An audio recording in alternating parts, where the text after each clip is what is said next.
This is another edition of the Heel to the Face podcast. I'm Jarad. I'm Brandon. And this week's episode I know is called Cody Rhodes Will Not Be at WrestleMania. And it sounds like clickbait. It might just be, because I can't say something like that without some definitive facts. But a lot of people are saying a lot of things about Cody Rhodes and his time coming into WWE without definitive facts as well. And we're going to talk about that and so much more on this week's edition of the Heel to the Face podcast. Fans celebrate with me from Rome to Rochester. Bad Election would be my middle name. They might as well tag me up with my buddies from Syracuse. So this is another edition of the Heel to the Face podcast. Make sure you are following us on Twitter at Heel to the Face as we continue the road to WrestleMania. And as I alluded to in the open, the title of the video, the title of the podcast episode is Cody Rhodes Will Not Be at WrestleMania. That is not just clickbait. I kind of do also feel that. But you would say, how can you say something like that? How can you do this, Jarad? How can you say this and be 100% sure? Because this past week on Monday Night Raw in Jacksonville, Florida, where Cody Rhodes was all but assured to make his debut in WWE, and he was going to challenge Seth Rollins, and he did not. And I got a giggle, and I thought it was kind of funny that at the end of Monday Night Raw, an episode of Monday Night Raw that I don't think really added much to the table at all, in terms of excitement or wow factor, just an episode of Monday Night Raw, I think we would all probably went to bed early on if we didn't have that hype, that rumor mill keeping us awake to watch Monday Night Raw to the very end. So you watched it all the way through? And then I was fine with the fact that Cody Rhodes didn't come out, and I thought that was pretty much when this was all going to die. But no, there are many people out there that will not let this die in terms of Cody Rhodes coming now. I'm not saying they say he'll never come or he's going to come to WWE. I don't know. And frankly, if you were to ask me my personal opinion, I think Cody Rhodes, if he's in WWE, if he's ever even talked to WWE, because as of WWE, they've never said a word. But I would say if you were to take that with some knowledge, probably the night following WrestleMania. But for those who are still holding hope out there, and believe me, they're not even holding hope. They're factually going out there and being like, I guess it's next week on Raw, or what do you think? He's coming out this Friday, and it's like, read the writing on the wall. I will disagree. I'm playing devil's advocate here. So why not do what they did? I think it was it John Cena? Because they didn't do that. You're speaking of John Cena and The Undertaker. Yes. All right. And here's the issue with that. The Undertaker, or John Cena, we'll start with there, did not have a road to WrestleMania, didn't have a path to WrestleMania. How can he not be included in the biggest show? What is he going to do? He then specifically calls out an already active wrestler, if you will, in the sense of The Undertaker, somebody who is under WWF or WWE contract. He specifically calls him out. And yes, I understand The Undertaker didn't accept the challenge. He didn't come out on Monday Night Raw. They did a few little vignettes where the lights went out. And is it The Undertaker? Those specific words the announcers would say, The Undertaker, mentioning him by name. We all know who The Undertaker is. They played videos of The Undertaker. Will this man, this specific person, face John Cena at WrestleMania? There's on the t-shirt, it says, will The Undertaker accept John Cena's challenge? This isn't, will Cody Rhodes accept Seth Rollins' challenge, or will Seth Rollins accept Cody Rhodes' challenge? WWE has mentioned nothing about Cody Rhodes. They have not mentioned his name, and I know that this is what I'm talking about right here. So many people have said, well, no, they didn't, but they did mention him. And I was like, really? Did I miss something? I watched Monday Night Raw. When did they mention him? Well, Corey Graves at the end said that Seth Rollins' dreams were dashed. When in recent memory, do you remember WWE being so like meta, so mysterious? Most of the time, they're pretty direct. But though. Why not? Because they're not. They're always. Maybe they're changing the game. Maybe they're changing the way they do things. Maybe they are. Maybe they are changing the way to do things, and that would be great. But to watch all the WWE you have watched and still tell me, no, Cody Rhodes is coming out. He will face Seth Rollins at WrestleMania based off of nothing that's ever been said by WWE. And I know we are now 2 Raws away from WrestleMania. I got one for you, though. I'm just going to throw it out there. Seth Rollins Open Challenge, WrestleMania. Cody accepts. Cody's at WrestleMania. I'm not saying it's happening, but there is a shred of possibility that this could happen. Yes, and that's the whole thing. Is I don't know anything for fact. I don't work for the WWE, and nobody out there except for those who do works for the WWE. They're saying these things. But the fact is, that would be me saying, here's why he didn't come out on Monday Night Raw. Here's why he's coming out on Friday. Expect to see him on Friday about 8:45 Eastern time. I'm not saying anything like that. And some of you out there in the wrestling community are. I even heard this one, and this was kind of like, all right, enough. I heard that because of the passing of Scott Hall, which happened this past week, is that somebody said, well, they're holding it off. They held it off a week out of respect for Scott Hall, which I don't understand at all how those two things correlate. Well, what does that got to do with Cody Rhodes? It doesn't coming? have anything to do with Cody And that's Rhodes. no disrespect to obviously Scott Hall. Yes. We miss him dearly, obviously, but it has nothing to do with it. It has nothing to do with it. And if you watch Monday Night Raw, it took place. A full 3-hour episode happened. WrestleMania matches were built. WrestleMania matches like the RK Bro versus the Street Profits were made. Storylines, aggressive storylines between Becky Lynch and Bianca Belair continued to play out. So there was no indication that this was a tribute show to Scott Hall and that storylines were put on the back burner for next week. This was a Monday Night Raw. This went on according to plan. Sure, there was a few Scott Hall innuendos in there as tribute to Scott Hall, but the rest of the show, job, by the way. The show itself went on as planned. There was no, well, we're not going to do that in tribute to Scott Hall. You were in Jacksonville. There is 3 weeks until WrestleMania. There is essentially already like 15 matches made, and the matches that haven't been official are still almost official in the sense of like Finn Balor, defending the championship or something like that. Those matches have been written pretty well, meaning, yes, they haven't been made official yet, but my thing is, this isn't just Cody Rhodes versus Seth Rollins, two guys who are not really in storylines against each other. This is the, for all intents and purposes, debut of Cody Rhodes. And yes, we know he was in WWE before, but this is the new Cody. This is Drew McIntyre 3-man band to now Drew McIntyre main eventer.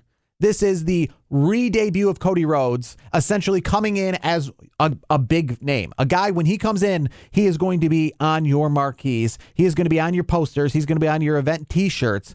This is a big-time acquisition. So why not do an open challenge? I'm not saying that could very well happen. That can work, because here's the thing. Last time I checked, and as of recording, Seth Rollins doesn't have a match at WrestleMania. That is true. So what are you going to do? Are you going to throw Elias, who has had no storylines in 6 months, in with Seth Rollins? No, you're not freaking doing that. I mean, WWE would. No, they're not doing that at WrestleMania. They're not going to put Seth in a match with somebody who hasn't been on TV like that in months. They are going to put him in a match because it's Seth freaking Rollins. Mm-hmm. They're going to put him in a match with somebody the caliber of Cody Rhodes. I'm telling you, it's going to be an open challenge at WrestleMania. And my thing is, this is like a dream match. And it's that's kind of why I'm having a hard time in believing, essentially. So that dream matches don't happen at WrestleMania? They do happen. Why not? Why can't this one? They happen with a lot of publicity and a lot of press and a lot of buildup essentially get most bang for your buck. How about most bang for your buck by leaving it completely, leave it close to the vest, where Cody Rhodes could be sitting there on Twitter like, man, I wish I can just say, hey, I'll see you at WrestleMania, but I know I can't. I have no inside information on this. Yes. This is just my gut feeling that he shows up at WrestleMania. I think WWE on purpose is keeping this close to the vest, and it doesn't matter about selling more tickets. It's WrestleFreaking-Mania. They're going to sell enough tickets. I'm not concerned about that. And I know you talked about ticket sales and whatnot. Stone Cold himself is going to bring a little extra kick to the ticket sales, because you're not going to know for sure which night he's going to be on the show. So, Seth Rollins, it's not hard. Seth Rollins needs a match at WrestleMania. Who left has no match at WrestleMania that is worth Seth Rollins being, in a match with at WrestleMania? There is nobody besides Cody Rhodes. I'm not saying you're wrong. I'm not saying that's not what I want. I do want it. What I'm saying is I'm looking at it from my dealing with and watching WWE most of my life, and especially as of the last few years, of watching and seeing exactly what they do and then going along that path. We talked about the whole women's matches where people were like, oh, Becky's going to face Sasha in a one-on-one match. And it's like, no, there's already the two championship matches, the two women's championship matches. There are going to be no more one-on-one matches unless it involves a special attraction like a Trish and Lita teaming up or something like that. And they're like, no, they could have a one-on-one between Sasha and Bayley returning. And it's like, they could, but they won't because they never have and they don't ever do that. And as you see, they're not. And any of the people that they seem to want to have involved in WrestleMania still, they're throwing in this tag team match because they're not going to give Sasha, Naomi, or Naomi and Sonya Deville a one-on-one match because they're like, we got the 2 one-on-one women's championship matches. Any other women's involvement isn't a multi-person like pre-show deal. Like there's going to be, like I said, 4 women's matches on the card at most, the 2 championship matches, the tag team match, and then if they throw a battle royal in there, a battle royal, but there's not going to be another women's singles match grudge reason-wise because they don't and they haven't done it. And they're not doing it as we can see. So those people who said that were wrong. But let me when ask it comes you to this WWE, like you said about the ticket sales, I personally think that WWE, in this perspective, would say if we have Cody Rhodes and we have a dream match between him and Seth Rollins, similar to Edge and AJ Styles, we are going to bring him out there and we are going to promote the hell out of it. You don't need to, though. You don't. There's enough tickets being sold at this point. It's WrestleFreaking-Mania. You don't. You can leave a little bit left to the imagination. They can. Remember the last time they did that. Remember the last time they did that. It's funny we talk about the open challenge. Well, Jeff Hardy, Hardy Boys. Well, they actually ended up being added. They weren't an advertised team. They weren't advertised. So guess what? Would that have made a difference? No, I think that was great. I'm thinking of more recent when they actually advertised the open challenge, if you will. WrestleMania 34, the one in New Orleans, I was there and I was on the concourse, all excited with everybody else wondering, who's Braun Strowman's partner? Oh boy, they hyped the hell out of that. Braun Strowman, who is his partner? Okay, He's bringing a WrestleMania worthy partner to WrestleMania, and he pulls a little kid, old Nicholas out of the audience. Because listen, which is the referee's son. Which again, did I like that? No, I would have rather that been Hulk Hogan or someone else that they were talking about. You know, we were on the concourse with other hardcore wrestling fans, and somebody was saying, it's got to be Hulk Hogan. You know, Hulk Hogan, last time he was in the Superdome, he wants to make right. He's back in good graces. I mean, we talked about all these great names and end up being... Why would people think Hulk Hogan, by the way? Hulk Hogan can't move, really. Well, he wouldn't really need the move because he could have been Braun Strowman's partner, and he could have just came out for the effect. Braun Strowman wins the match because let's remember, Nicholas didn't really do any wrestling in that match either. Well, sure, but if people think Hulk Hogan was going to do any spots at any wrestling whatsoever, even back then, you're crazy. I don't even think they thought he was going to do any spots. Remember, Braun Strowman said he could win it by himself. He just, quote unquote, needed a partner. So it could have been anybody. It could have been a celebrity. It could have been just anyone to stand in the corner to be a partner, and ended up being the stupidest, worst thing that they could have done. Put some respect on Nicholas. And they ended up having to and then it was all for absolute nothing because they relinquished the belts voluntarily the next night on Raw. So Braun Strowman didn't even get to pick a new partner to keep the belts or anything like that. So the point is, I'm not saying what's a good idea. I'm saying what WWE does. Did you forget all the little innuendos we had about The Rock at Survivor Series? And boy, we got to see the egg. Okay, I got to cut you off there. There's a reason why that I think WWE kind of changed course because of the prospects of WrestleMania being in LA, not this coming WrestleMania, but next year. Why even put The Rock in this situation when you can do it at Hollywood with Hollywood's biggest because they were hyping up Survivor Series as his 25th anniversary and all this other stuff. I get that, but so they just thought he was going to make an appearance and maybe say nothing to Roman Reigns, but just chit chat on the mic or something. I wasn't that surprised. I mean, I wasn't that surprised either because Rock is a very big name, and I wasn't expecting it. I was saying that would be cool. Rock's going to be in California. He'll be at the LA WrestleMania. That's a damn with Cody fact. Rhodes. I think it would be cool. I think it would be great. But for those of you out there who are expecting it, who are literally going to be watching WrestleMania, telling people who don't watch wrestling in your family, oh, you're going to see Cody Rhodes tonight. That's dumb. Who the hell does that? People out there who are literally saying on Twitter to me that, well, they've already teased it, so it's got to be him. And I'm sitting there going, what are you talking about? And then they pull out these little fibers of nothing. Well, Corey Graves did say Seth Rollins has a dream to go to WrestleMania. It's like, really? And maybe Corey Graves knows exactly what he's doing, knows that he can use little tiny words out there to bait you because, again... Well, it is Cody. I mean, it is Corey Graves, yes. Yes. So if from WWE's perspective, like if you saw some actual, like, something like the Bray Wyatt face showing up or something that was concrete evidence... I got to stop you, though. Why that? I mean, no offense to Cody Rhodes. I mean, I personally... I would love to see Cody Rhodes at WrestleMania, and I'm not going to lie to you. I feel like he's going to be there. But if I'm having a conversation with casual fans or maybe non-fans about WrestleMania and trying to get them to watch it, I'm going to say, hey, do you remember that UFC champion, Brock Lesnar? I'm not saying Cody freaking Rhodes. Come on. Yeah, no, I agree with you there.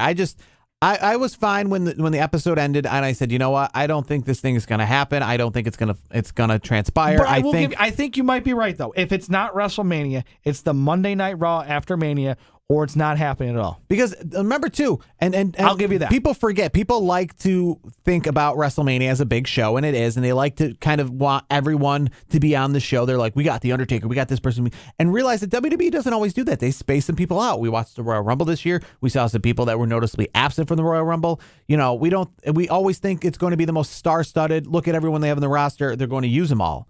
But there's been many years. There was a year many years ago that Finn Balor got healthy with about a month to go till WrestleMania. I went to a house show here in Syracuse specifically to see Finn Balor before, as he made his return. But they said, you know what? WrestleMania is a pretty full card. Finn Balor, we got more stories to write post-WrestleMania. They held him in the bank. They had him come back the night after. Charlotte Flair last year, she got healthy about 3 or 4 weeks before WrestleMania. You could have included her into WrestleMania last year. You could have had her come out as a surprise, a last minute. But they said, you know what? No, let's hold it off. That'll be for the future. So for everybody who thinks that if WWE has Cody Rhodes under contract right now, that means they got to throw him out there right now. But no. why? But here's the thing. Who else is going to wrestle Seth Rollins? Because Seth Rollins is going to wrestle somebody at WrestleMania. There's no question about that.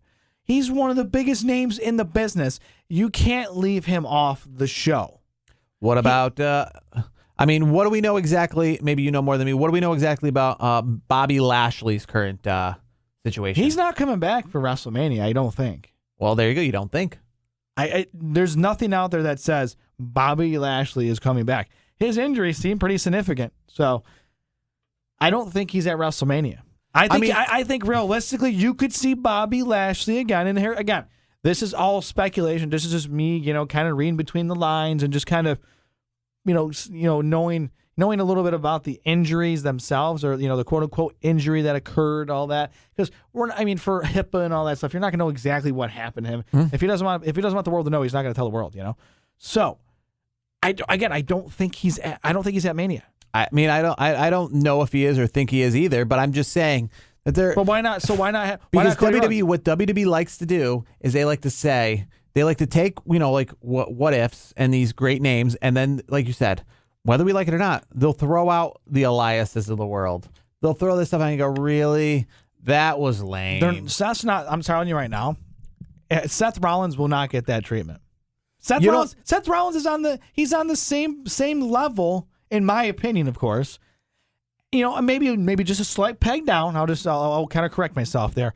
He's on the same tier, I would say, as Roman Reigns. And Roman Reigns is doing some of his best stuff. No argument there. But Seth Rollins, what he's been doing, this is some of arguably his best work.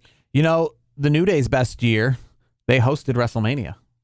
Their best year as an active tag team. You're not, okay. They hosted WrestleMania. WWE is not going to leave one of the best wrestlers in the world on the sideline when, and we know that he's healthy at this point. He's not going to be, hey, special host of WrestleMania, Seth Rollins. It's not happening that way. Seth Rollins is going to have a match. You don't think that they'll have him come out and side with Stone Cold and that little gimmick thing and come out and help Stone Cold? No, I don't see it. See, I don't see it. You give the WWE more credit. I'm giving WWE, and it's, of course, it's part of the fandom issue because I've been a fan for so many years. You just hope at some point they just get out of their own freaking way and just do the right thing. You do. And that's me being, and I'm naturally a glass half full kind of guy. You know what I mean? So I just hope they do this the right way. Will they? Probably not. But I can hope and say, hey, let's hopefully it happens. I feel like it's going to happen.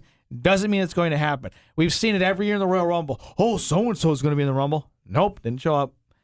This year he's going to be in the Rumble. Nope, not showing up. WWE does this to us all the time, but we still keep coming back for more. We're WWE fans and wrestling fans as a whole, we're a glutton for punishment. Yeah. We really are. And that's the thing. I just love this business so much. I mean, hell, we do a freaking podcast every week for the past 5 years. I love this business so much that I'm always hoping they're going to turn the corner, and I'm hoping they start booking things the right way. Thankfully, we have AEW doing some great things, which that's a whole different thing. But I just think Cody Rhodes, I would be shocked if he is not. I think he's at WrestleMania. If he's not at least at Monday Night Raw, the night after Mania. I think if he's under contract, he'll be the night Monday Night Raw after. I would just say this: if he's not at Mania and he's not at the Raw after Mania, I don't think he's under contract. I don't think I think that should. If he doesn't show up the night after Monday Night Raw, then the talk about Cody Rhodes and WWE should just completely die. I think it will. Until something brand new comes out that is like you saw him and you heard new contract and he made a statement or something like that. Until then, I don't want to hear, well, they're waiting until Backlash. Like, no. Because frankly, right now, after he didn't come out at Jacksonville, I don't want to hear it. When he comes out, great, but don't be telling me on Twitter or telling anyone out there, well, here's what their plan is. No, you don't know their plan because you're the same people who said he was coming out at Elimination Chamber. Hey. Then you're the same people who said he's coming out in Jacksonville. So don't be coming out saying, well, here's what they're doing. Because you didn't know what they were doing before. I got to say, though, and you wonder why I am the way that I am with these quote-unquote sports entertainment wrestling insiders like the Dave Meltzers of the freaking world. I can go on to other names as well. I'm not going to do that. But there's a long list of these quote-unquote experts that, once again, get it wrong. What they like to say is that they heard it right and then that they changed it last minute on them. Well, I heard it was going to be WrestleMania Chamber. They changed it to Elimination Chamber. Or maybe it was never going to be WrestleMania Chamber. And that's the they thing. fed you stuff to put out there just for fun. And people wonder why, like, people give, like, Eric Bischoff a lot of crap on his podcast for calling out these writers, quote unquote, these journalists for this BS. To me, and I agree with Eric Bischoff 100%. If you're doing these things, then, it didn't happen. Well, they must have changed it at the last minute. All you're doing is you're changing the narrative, and you're getting clickbaits, which for a business perspective, good for you. You're a scam artist, but you're a rich scam artist. Congratulations. Yeah, and good news. And when it comes to you talking about, we can kind of roll off near the end of the show this week. Finn Balor, we did find out why he wasn't at the Royal Rumble. He was having visa issues. He was stuck home. Yeah, so good news is that he would have been featured. It wasn't WWE being bad in that sense. I had a feeling that he was, because when we talked about that, I saw stuff on social media that he was on vacation. So that was, I guess it wasn't fully a vacation, like I guess a vacation, like a little break. Again, as it came out, it was more of the visa issues because obviously he's from the UK. So. Yeah, and speaking of visa issues, he might not have some visa issues as it wasn't announced, but again, the dirt sheets have said September the 3rd. There has been many rumors. September the 3rd, 2022, a next big premium live event from WWE. They might announce it pretty soon from Principality Stadium in Cardiff, Wales, on September the 3rd. Are you going to be going to that? No. Well, let me tell you. Are you going? I'm not saying no just yet. That's all I'm saying. So I got to get my visa issues. Well, I don't have visa issues. I'm not going to be going over there working just to watch it. But hey, you never know. That's a long time away. We'll be going to WrestleMania, and we'll be talking on this program a lot more WrestleMania as the weeks go on. For Brandon this week, myself, Jarad, thanks for watching. Until next week, we'll talk to you then.